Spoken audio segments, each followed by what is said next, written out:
Alam mo ba kaya ako natutuwa pagka marami mga comment? Ano doon? Na marami akong nadinig at marami akong nakausap na nag-vegetarian lang, na wala yung maintenance. Amen. Totoo, Dok.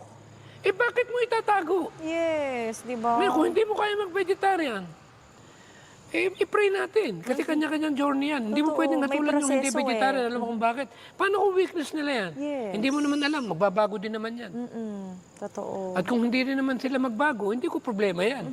Ang ating pinag-uusapan dito, ibigay ang tamang liwanag. Ibahagi natin. Para kahit paano, may kalat natin yung tinatawag na message na kung paano maselyuhan tayo Amen. sa lahat ng katotohanan. Yes. At kung tayo maselyuhan at tumanggap tayo ng huling ulan, tayo ngayon yung makukwalify doon sa tinatawag na 144,000. Di ba sabi ni Amen. Miss White, strive Yes. to be part of the 144,000. Kailangan natin magsumikap